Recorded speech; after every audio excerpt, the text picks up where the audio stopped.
पति, पत्नी और नौकरानी। शीतल और अभिमन्यु की शादी को 5 साल हो चुके थे, लेकिन अभी तक उनका कोई बच्चा नहीं हुआ था।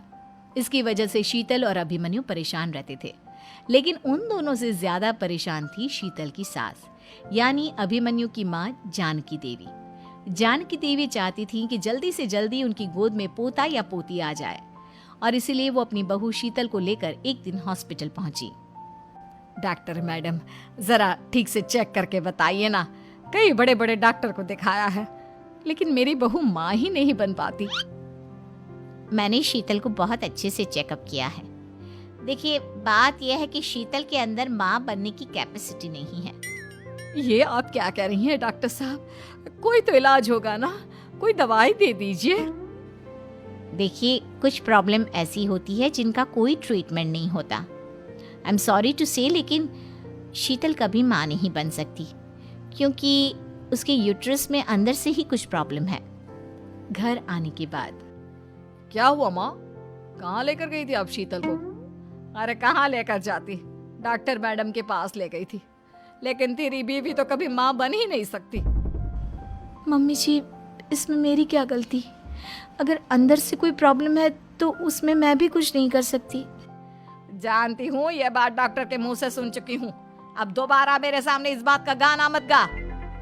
अरे माँ, परेशान होने की जरूरत नहीं है, हम सोचते हैं ना कुछ। अरे क्या सोचेगा तू? जब डॉक्टर कह चुका है कि तेरी बीवी माँ नहीं बन सकती, तो बता क्या सोचेगा तू? कहाँ से लाएगा बच्चा? माँ, ये तो मैं भी नहीं जानता। अभिमन्यु, क्यों ना हम अनाथ आश्रम से एक बच्चा गोद ले आए? क्या फर्क पड़ता है बच्चा हमारा हो या गोद लिया हुआ? हाय, बड़ी बातें बनाने वाली। क्या फर्क पड़ता है? अरे क्यों फर्क नहीं पड़ता?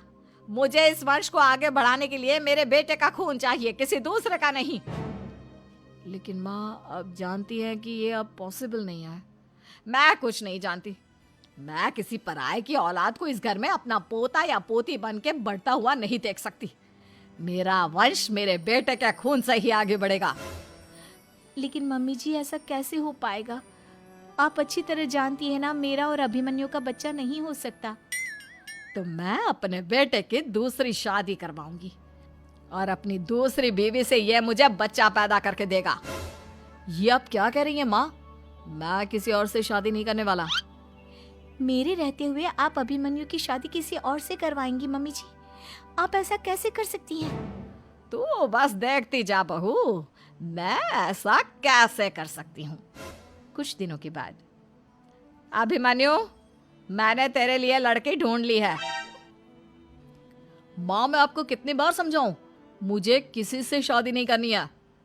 पहले मेरी बात सुन। ये जो चमेली है ना, हमारे घर में काम करने आती है, वो तुझसे शादी करने के लिए तैयार है। मम्मी जी, आप अभिमन्यु की शादी एक नौकरानी के साथ करवाएंगी? वो इसलिए क्योंकि चमेली दिखने में बहुत खूबसूरत है, बच्चा भी सुंदर ही होगा।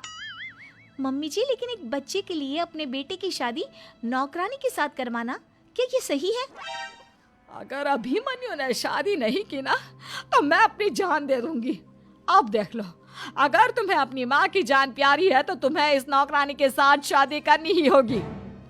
इस तरह जानकी देवी अपने बेटे अभिमन्यु की शादी नौकरानी चमेली के साथ करवा देती है। कुछ दिनों के बाद, नौकरानी से मालकिन बन के तो मजा आ गया। अब तो मैं इस घर की मालकिन हूँ। देखो, अपने आप को ज्यादा मालकिन समझने की कोशिश मत करो। एक बार तुम्हारा और अभिमन्यु का बच्चा इस दुनिया में आ जाए, उसके बाद तुम इस घर से हमेशा के लिए चली जाना।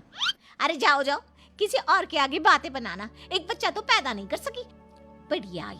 जाओ जाकर मेरे लिए कॉफी बना कर लाओ। नौकरानी मैं हूँ या तुम? मम्मी जी, देखिए ना, शीतल मुझसे किस तरह से बात कर रही है। शीतल, तुम्हें पता है ना चमेली प्रेग्नेंट है, मेरे बेटे के बच्चे की माँ बनने वाली है। वो जैसा कहती है वैसा करो। लेकिन मम्मी जी, वो मुझे नौकरों की तरह ट्रीट कर रही है। अरे तो करेगी ना, वैसे भी बहू तुम हो किस काम की? एक बच्चा तो पैदा नहीं कर सकती। जाओ अब घर के सारे काम करो और चमेली को आराम करने दो। थैंक यू मम्मी जी, भगवान आपका भला करे। आप नहीं होती तो मैं नौकरानी से महारानी कैसे बनती। देखो, तुम्हें जो चाहिए सब मिलेगा। खूब खाओ।